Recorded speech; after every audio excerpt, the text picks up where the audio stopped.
the Johnson Wax Program with Fibber McGee and Molly.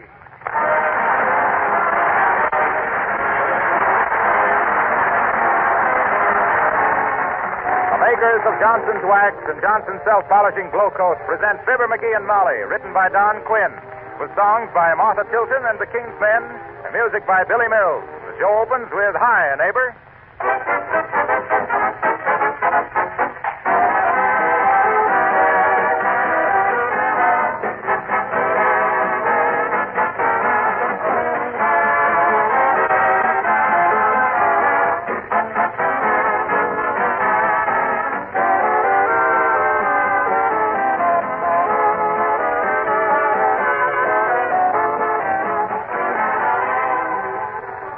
Sentimental people. Well, if you look at our national songs, both folk songs and popular, I think you'll have to admit that we are. I'll confess there's one old number that always gets me a little, Home Sweet Home. And in these troubled times, I'm sure that line, be it ever so humble, there's no place like home, is taking on a little more meaning for us all. Shall I tell you one thing I like about this job of mine? There's real satisfaction in knowing that Johnson's Wax products help to make your home and mine more beautiful, more enjoyable. You've noticed, of course, how floors that are richly polished with genuine Johnson's Wax make an entire home more attractive. And that same wax polish used on furniture and woodwork, windowsills, Venetian blinds, and many other surfaces not only beautifies them, but also protects them, makes them last longer, and saves you hours of work all during the year. In fact, I don't know many products that offer so much service and so much satisfaction at such low cost as genuine Johnson's Wax, paste, cream, or liquid. Try some tomorrow.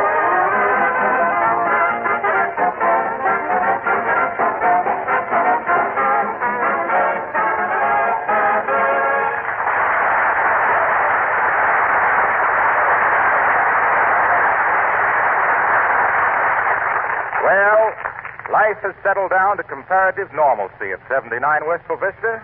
The master of the manor is taking a shower in his masterful manner, while the lady of the house is serving tea to Mrs. Uppington, who is to local society what a Dodger used to be to Brooklyn. Come in and meet Fibber McGee and Molly.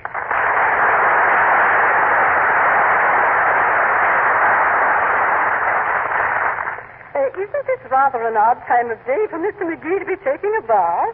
Yes. Yes. You know, he's been playing golf all morning, Abigail, and I encourage that because he's getting quite a little tummy on. Oh, really? I hadn't noticed it. Well, you know, I hadn't either till the other day when we were shopping at the grocery. We were just leaving when the grocery man gave McGee a dirty look and said, "Don't you want a paper bag for that watermelon, Mr. McGee?" Do you play golf, Abigail? Not since the morning I was insulted. Well, I didn't hear about that. Well, I was just about to tee off when I heard a caddy say, "Whose old bag is that?" And then another caddy said, "Mine. I caddy for her all the time." Oh, well, how awful. I don't wonder that. Oh, pardon me. 79 Wistful Vista, Monty McGee speaking. Who? No, Mr. McGee is in the bathroom. He's not available just at the moment. An important message? Well, now, just a minute. I'll see if he can come to the telephone. You'll pardon me a minute, Abigail. Oh, of course I do. Oh, I had a little dog, and his name was Adam. He never scratched fleas, but we knew he had them. Oh, McGee. Oh, McGee. Who is it? Now, who do you think would come busting in here while you were taking a shower? The Floridor Sextet?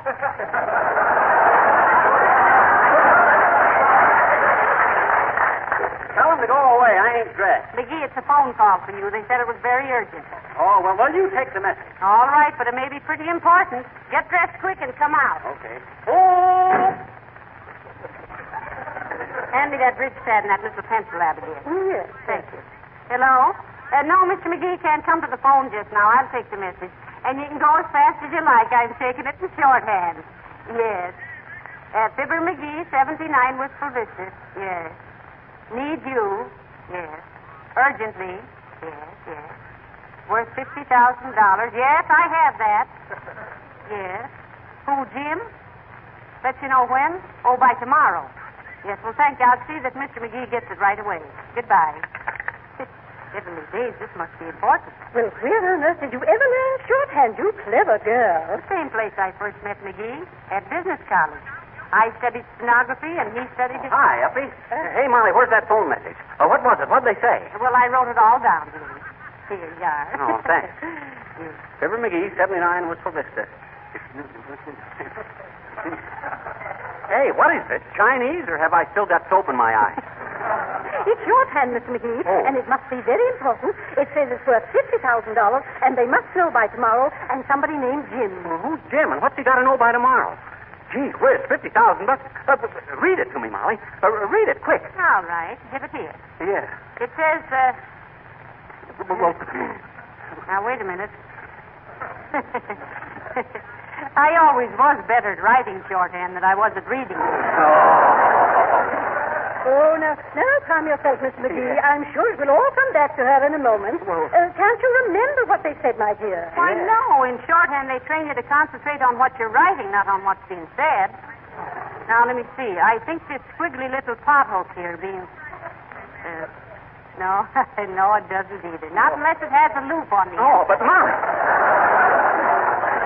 Molly, you gotta read it. I gotta know. Oh, stop fussing. What if I can't remember how to read it? We'll find somebody that can. Yeah, but who was it that called? Jim who? Certainly you remember that. Well, I wrote it right down here, but... Oh, my, I wrote that in shorthand, too. $50,000, and they gotta know by tomorrow, and I don't know who it is. Take it easy, dearie. Take it easy. Maybe they'll call again. Why should they call again? They'd figured that any guy that was worth $50,000 to him would at least have an efficient secretary. The dumbbells. Who? Anybody that would pay you $50,000. Oh, yeah. Now, you look here, Mrs. McGee. I'll have you know Wait a minute, McGee. Uncle Dennis, I think he can read shorthand. Oh, I think so, too, Mrs. McGee. He's such an educated gentleman. Someone told me he's always bringing some teachers home with him. Well, I'll try anybody. Where is Uncle Dennis? He's gone out. Pardon me, Mr. McGee. May I make a suggestion? Why, of course, Abigail. Go ahead. Uppy, if you can get me out of this spot, I'm your friend for life. And I wouldn't care if I lived for several years. What is it? Well, I was just about to suggest that perhaps if Mrs. McGee remembered what system of shorthand she learned in business college, she might purchase one of the instruction books. Oh, heavenly days, just the thing. McGee, I think I still have my old shorthand book. Oh, boy, that's wonderful. Where is it? Right in there. Oh, hold everything. I'll get it.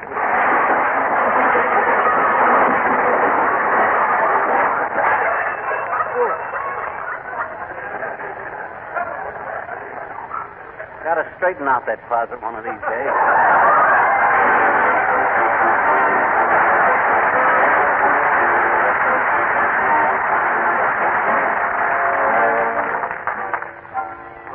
Martha Tilton sings Kindling Low is Feeling High.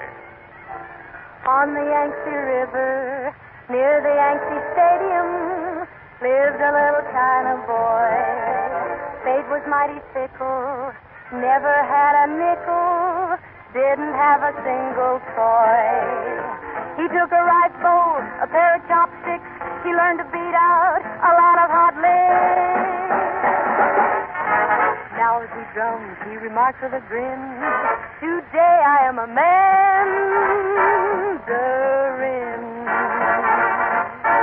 Tingling low is feeling high, he's got rhythm in his eye. Little China drummer makes the chopsticks fly, beating the blues away. Tingling low is feeling high, he's a boogie-woogie guy. Taught him how to swing a Chinese lullaby, they love to hear him play. China's in an awful quandary, there's no one to do the laundry. Chop, chop, chop, they've closed up shop, every Hong Kong song is beating the gong. Tingling low is feeling high, he's the toast of old Shanghai. Little China drummer makes the chopsticks fly, beating the blues away.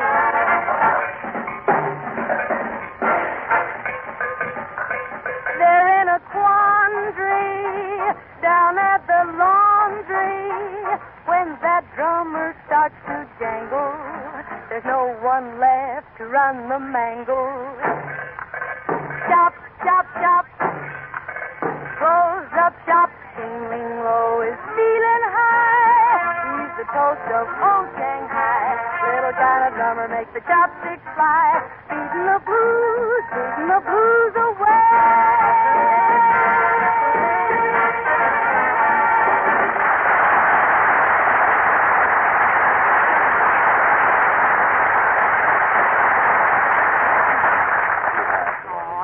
Stop worrying, McGee. Stop worrying. We'll find somebody who can read shorthand. Yeah, but time, Molly, time. This Jim says he's got to know tomorrow, whoever Jim is. I don't know any Jim. Well, now listen. Who's this Jim Jordan you're always talking about? Oh. Guy in Kansas City. Got a bottling works. Couldn't be him. I hope Uppy was right and Uncle Dennis can read shorthand. I wonder where he is. Well, I don't know, but it's high time he was coming home again. You mean it's time he was coming home high again? But gee whiz, with $50,000 at stake, I can't afford to waste so. Come in. Hi, mister. Oh, hello there, little girl. I'm sorry I haven't got time to talk to you now. I got worried. Mister, what I always say is, if something worries you, talk it out with somebody. All my life I've done that. All your life? Why, you're not dry behind the ears yet, sis. I know it. I just had my hair washed. Say, maybe you have got an idea about talking it over, sis. It might make me think of something. Now, here's the trouble.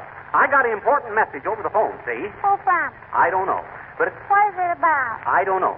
You see, the... Well, where was it from, mister? I don't know. I was busy... I'd hate to send you an important message, I betcha. Are you ever dumb? Doggone it, sis. Mrs. McGee took the message down in shorthand. Well, she's dumb, too. And now she can't read it. And neither can I. Now, what would you do in a case like that? You got me, pal. You're a big help. Remember, there's $50,000 involved, and that ain't peanuts. Hmm? I says that ain't peanuts. I I'm don't care if you are. Now, run along and leave me to my work. I want some peanuts. I haven't got any peanuts. But you just I said said I had a deal involving $50,000 that I... $50,000 and he won't buy a hungry little girl some peanuts. Wait till Winchell hears about this.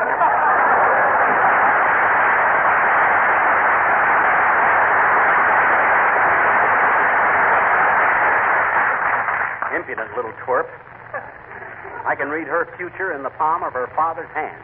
I hope. Hey, Molly. Yes, dearie. You got anywhere figuring out that shorthand? Well, I'm making a little progress. You see this little twisty mark here? Yes. What does it mean? Well, it means either expect, accept, aspect, inspect, or respect. I'm not quite sure because I'm so rusty. Rusty? You're corroded. Think, Molly, think. I can't kiss $50,000 goodbye. Why, I should say you can't. No. You know very well money is covered with germs. That's probably why I always been so healthy. Never handled enough of it. Oh, I wish I could think of who might help me. Hi, Fibber. Hello, Molly. Oh, just the one I wanted to see. Mr. Wilcox, do you understand shorthand? What do you mean? What do you mean, what do we mean? That was a simple enough question. Do you understand shorthand or don't you? Well, I can't write it or read it, if that's what you mean. But I know what it is, and it's a wonderful thing. Oh, it's wonderful. Yeah, it's a fearful and wonderful thing. Especially if you get a yen to toss 50,000 smackers out the window. Very useful. What are you talking about? Well, I took a telephone message for McGee in shorthand, Mr. Wilcox. Something about an urgent matter involving $50,000, and somebody named Jim had to have an answer tomorrow, and now I can't read the message. Well, say, this is a tough spot.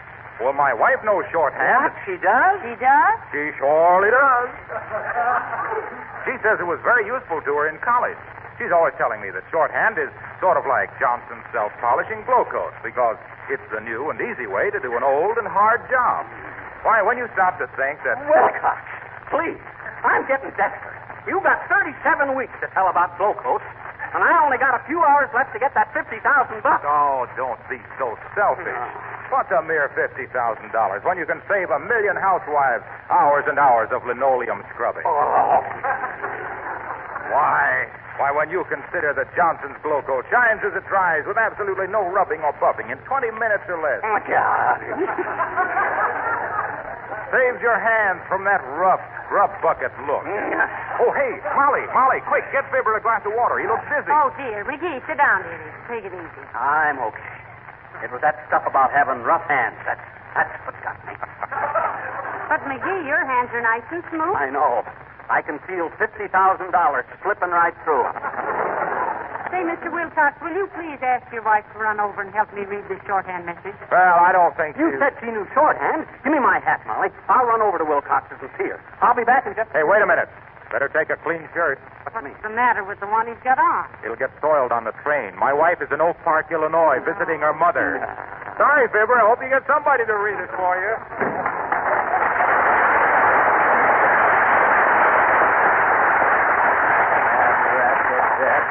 That man wouldn't give up a sales shop for any amount of money.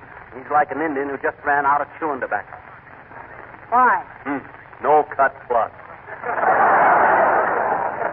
Do you realize what this means to us, Molly? $50,000 would mean redecorating the house, make a setting for my bearskin rug when I get it, a new car, and a mink coat for you. A mink coat? Well, heavenly days, what are we standing around here for? We've got to get busy, McGee. You can't do this to me. Yeah, but what the... Who? We'll scour the town for somebody who can read shorthand. Come on, we'll start with this. Dad's ratted another door. It's a plot, that's what it is. Somebody don't want me to make $50,000. It's the bankers. It's Wall Street. They want me to stay insoluble. You mean unsolvable? I do not. I mean insoluble. Insoluble means it won't dissolve in a liquid. That's what I say. They don't want me to melt. They're trying to freeze my assets. Oh, come in. Oh, hiya, Billy. Hello, Skimp. Hello, baby. Hello, Billy. Say, can you read shorthand? Not me, beautiful. Never got around to it. My family went bust at night to leave grammar school and go to work. Oh, that's tough, Bill. How old were you then, Billy? Just a kid, 27. Well, as the gal says when she shoved the drummer through the bass drum, it's a good thing you had your music to fall back on, Billy. That's what I say, Skimp. My old man told me one day, Billy said, we can't keep you in school anymore. You'll have to make other arrangements. And you did. I'll say I did. I made 1,000 other arrangements. Here's one I made at the Cowboy Serenade for the King's Men. Listen.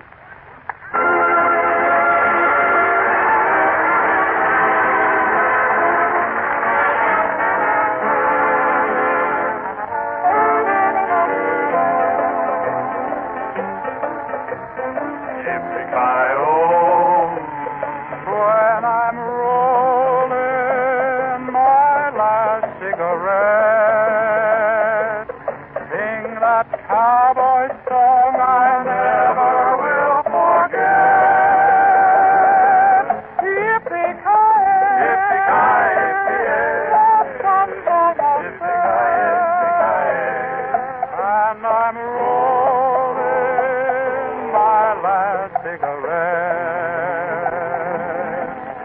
Come on, old page, this time we're traveling alone, alone. Gonna meet her where the good green pastures have grown up so tall and friendly. When the twilight softly begins to fade, from a campfire comes the cowboy serenade. Yippee-ki-yay, yippee-ki-yay, the sun is yippee-ki-yay, and I'm rolling my last cigarette. Yippee-ki-yay, yippee-ki-yay,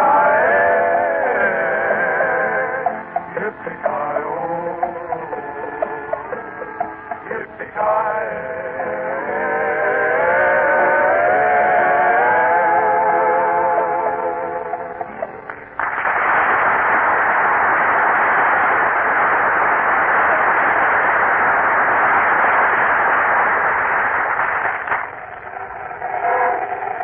I'm getting discouraged, Molly.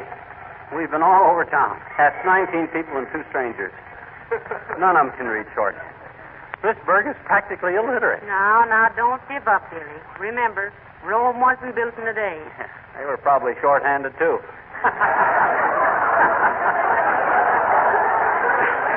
Not bad, eh? McGee, I don't know where you get 'em, but you better put 'em back if you can reach that far. Well, come on, let's get busy. I can feel my mink coat slowly changing back to rabbit. Hey, here comes Wallace Wimple. Let's ask him. Hey, Wimple. Hello, Mr. Wimple. How's our little poet today? Oh, greetings, folks, on this Thanksgiving. Aren't we glad that we are living? Turkey and dressing and cranberry sauce. Let's shout our joy with loud hurrah.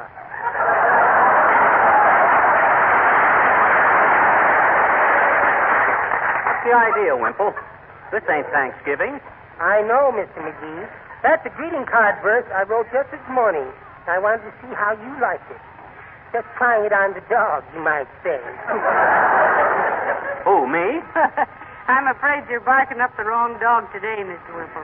McGee is hardly in a Thanksgiving mood. Oh, dear. Whatever is the matter, Mr. McGee? Nothing that $50,000 wouldn't cure, Wimple. Hey, do you read shorthand? No, I don't, Mr. McGee. Did I say something funny? I started to learn it once, but my wife made me give it up. Jealous, you know.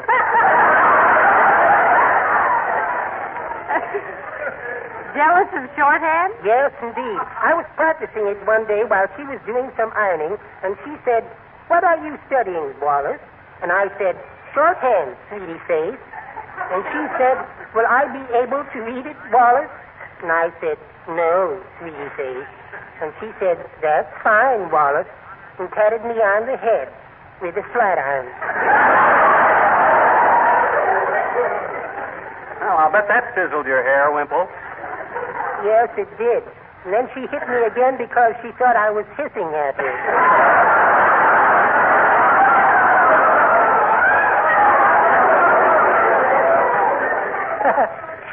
She's so impetuous, you know.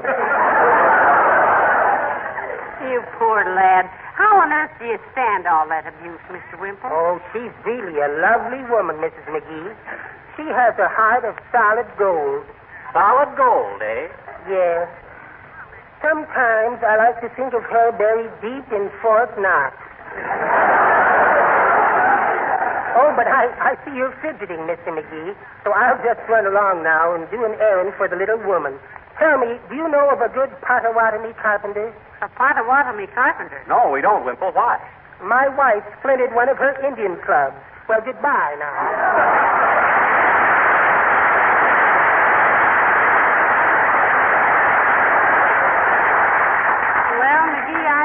Never let me browbeat you like that. If I had a brow as low as Wimple's, you could do it sitting down. Why, that poor guy is... McGee, my mink coat. What mink coat? The one I'm going to buy with that $50,000? Well, come on, then. Let's get going.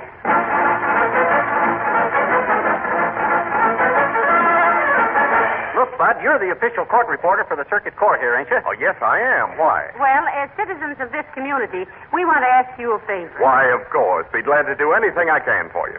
Good for you, Bud. You know shorthand, don't you? Oh, certainly. I'm an expert in shorthand. Oh, that's wonderful. McGee, call the Bonton department store and see how late the fur department keeps on. Oh, you got lots of time. Look, Bud, here. Read this message for us, will you? Oh, of course. It says, Fibber McGee, 79 Wistful Vista. Right. You are urgently requested... Hey, Charlie. Yeah? You're wanted in court. Take it snappy. Okay. Gee, I'm sorry, folks. Come back again some other time. Oh, sure.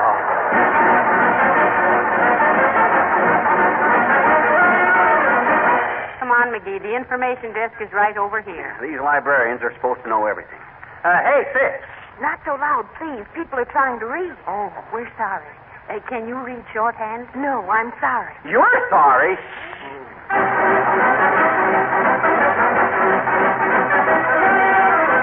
Well, how about it, old-timer? Can you read shorthand? Hello, Johnny. Never tried. Same thing as longhand, ain't it? Only shorter? No, it isn't, Mr. Oldtimer. Here's what we're trying to have read. Now, that's shorthand. Don't kid me, daughter. That ain't writing. Them's a lot of Egyptian hieroglyphians. That, Brad, it is not. That's shorthand. And if I don't get this message translated by morning, I'm out $50,000. Yes, and it'll throw 3 interior decorators, an automobile salesman, and a mink coat out of work. That's pretty good, daughter. But that ain't the way I heard it. The way I heard it, one feller says to... Hey, wait a minute. Who wrote them hen tracks? Well, I did. Why? Where'd you learn to do it, daughter? At the Wistful Vista Business College. You silly kids. Why don't you go down there and ask them? Oh, my gosh, I never thought of that. Come on, Molly. Hurry up. Thanks, old timer.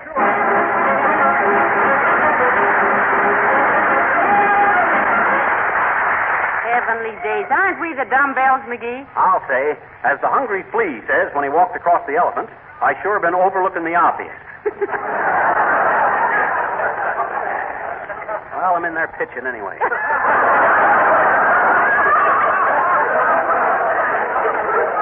Well, the old business college sure looks the same, don't it? Say, I wonder if Hamilton Quigley is still the manager. Come on, let's go in. Okay. Hey, there's old Quigley right there. Hey, Mr. Quigley, can we see you a minute? Certainly. Step right into my office. Fine. Well, Molly Driscoll and Fibber McGee. Oh, I'm Mrs. McGee now, Mr. Quigley. Well, congratulations. I hope you'll be very happy. Allow me to kiss the bride. No, Mr. Quigley. Oh. Gee whiz. Quit blushing, Molly. You've outgrown that stuff. Now, look, Twig, old Twig, I got a very important message from some guy named Jim. And I message? That reminds me, McGee. I called you just this morning. Odd coincidence, isn't it? Well, you must have got the wrong number, Mr. Quigley. I don't remember. Well, someone took the message in shorthand. What? In shorthand? Oh, yes.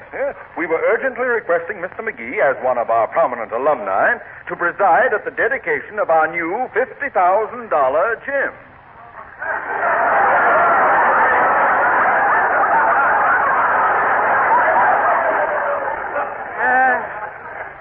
$50,000. Jim. Glad you stopped in because we had to know by tomorrow morning. But first, what was it you wanted to see me about? Why, what's the matter, Mr. McGee? Molly. Yes, dearie. Better let him kiss you again. You might as well get something out of this.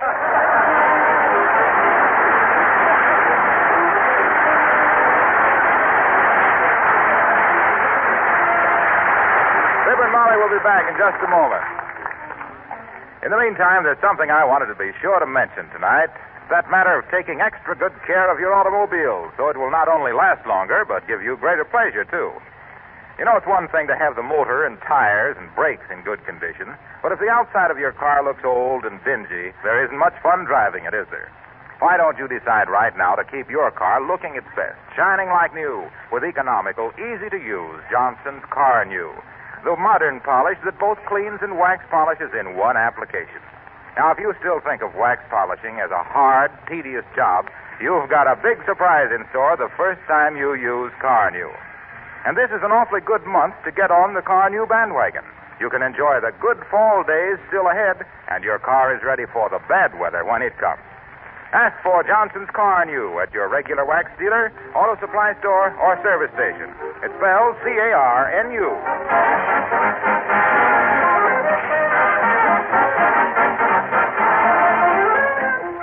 Ladies and gentlemen, this is going to be a long, cold, unhappy winter for a lot of people. Yes, but you can make it shorter, warmer, and happier by subscribing to your community chest. And we don't mean that your help will only last through the winter either. No, there's no closed season on generosity.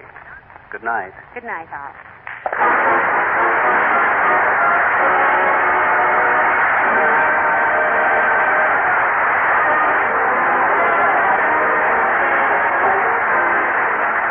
This is Harlow Wilcox, speaking for the makers of Johnson's Wax Finishes for the home and for industry, inviting you all to be with us again next Tuesday night. Good night. Question: what's the best polish for furniture? Answer: Johnson's Cream Wax, the newest form of wax polish made especially for furniture and woodwork. Because it's a wax polish, Cream Wax protects furniture, gives it a beautiful luster. Easy to use, contains no oil to collect dust. And here's an extra value. Dealers are now offering a tube of Johnson's Blem free with the 39-cent bottle of Johnson's Cream Wax. Blem is a marvelous blemish remover that takes off ugly white rings and stains from furniture. Get the combination package of Johnson's Cream Wax and Blem for only 39 cents. This is the Red Network of the National Broadcasting Company.